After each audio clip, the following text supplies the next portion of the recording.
game approvals have once again been halted in China, as the State Administration of Present Publications (SAPP) attempts to clear the backlog created by last year's 9-month licensing freeze, as reported by the South China Morning Post, which claims to have information from a company executive with knowledge of the matter. SAPP has not given any indication as to how long the hiatus will last.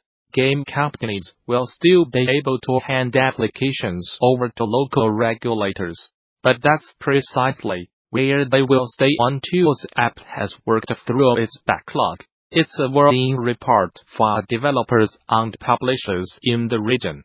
The last freeze lasted for the majority of 2018, and came as the result of an internal power reshuffling that eventually saw SAPP take control of the approval process. Over that period, the Chinese video game market witnessed its slowest first-half growth in a decade, and hiatus like Tencent even felt the effects, with the company suffering a share drop of 5% in the back end of 2018. Since the turn of the year, over 350 games have received approval, including some from main players Tencent and NetEase. But now it looks like the country could be thrown back into limbo if the licensing process is halted for any reason more than to give the SAPP a chance to clear out the backlog.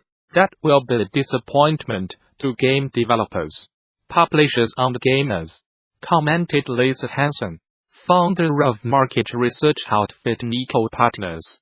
The new freeze could possibly hurt publisher earnings if they need to endure a prolonged wait for their return on investment in titles in their pipeline that they had anticipated to be released in China already are in the near future. We are hopeful that this is a procedural halting and will soon be resolved. The Gamasutra Job board is the most diverse, active and established board of its kind for the video game industry. Here is just one of the many positions being advertised right now. Location: Seattle, Washington. We are Mythical Games, a fully funded startup innovating at the intersection of video games and blockchain. Our goal is to lead the industry with the launch of exceptional video game experiences that leverage blockchain technology, while also providing a platform of robust tools that will allow any other game developer to do the same. We are looking for a highly organized senior producer with exceptional communication skills and proven game production experience. In this role, you will be responsible for all aspects of production, partnering with external development resources, internal stakeholders, platform team in Sherman Oaks, and various other internal or external resources to manage development and publishing efforts for the Blankos franchise. You will own the production schedule, establishing timelines and coordinating the workload required to achieve milestones, as well as being responsible for identifying risks, providing mitigation plans, and regularly communicating development status to internal stakeholders. Strong problem-solving skills, the ability to establish clarity from ambiguity, facilitation of collaboration with remote resources, a team-first attitude, and maintaining a friendly, supportive, creative environment are all essential to your success. Our Seattle office is located in the heart of quirky, creative Ballard. When we are not making awesome games, we are out sampling the delicious food Ballard has to offer. We are sipping coffee at our favorite coffee shops. We are engrossed in epic tabletop battles at Kasavin. We are passionate about creating a tight-knit work environment that feels like you are hanging out with your friends. Responsibilities. Qualifications. Interested? Apply now. Whether you are just starting out, looking for something new, or just seeing what's out there, The Gamasutra Job board is the place where game developers move ahead in their careers. Gamasutra Job board is the most diverse, most active, and most established board of its kind in the video game industry, serving companies of all sizes, from indie to AAA, looking for a new job. Get started here. Are you a recruiter looking for talent? Post jobs here. Tencent Games seems to have used the likeness of a model without her permission for a character skin in its game Ring of Elysium.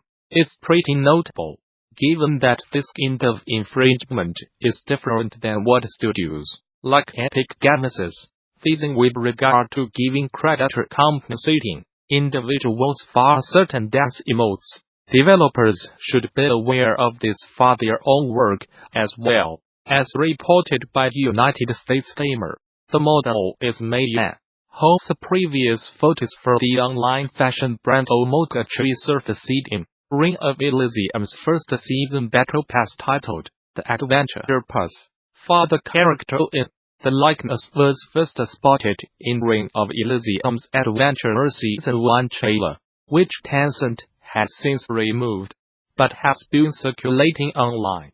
Thanks to third-party uploaders, it's pretty clear that the resemblance is striking. Despite the addition of a few accessories, Yan is aware of the likeness, and tells United States Gamer that she was never contacted by Tencent asking for permission to use manipulate images of her. While Yan is now speaking with those involved with Ring of Elysium, she has yet to hear anything from Tencent. It was pretty crazy to see myself in-game, without giving prior consent. She says, I am pretty used to having my content and likeness stolen. But this is really on another level.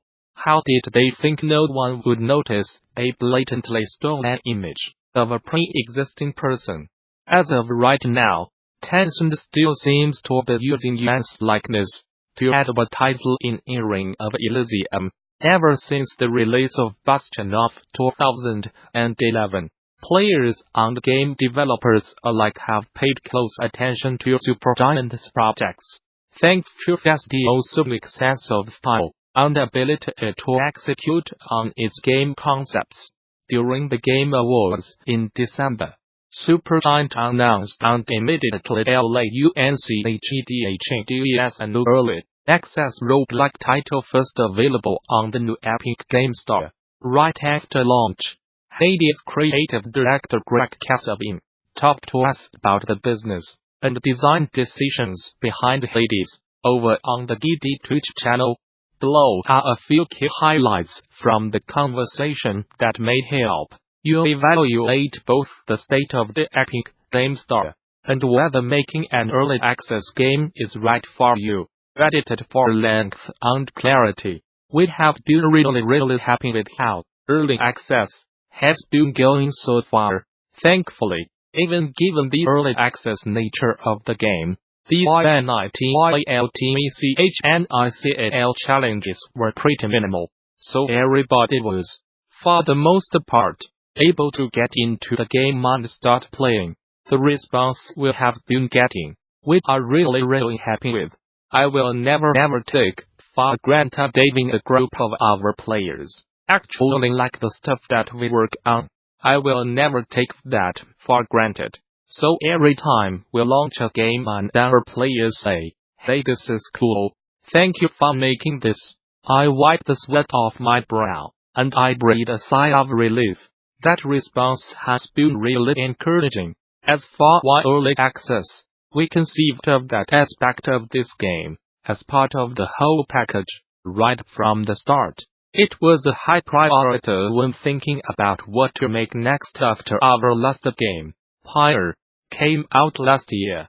We were really interested in a game that we could develop out in the open once it reached a certain point, and make it the best game it could be by gathering feedback along the way by building it in partnership with the community.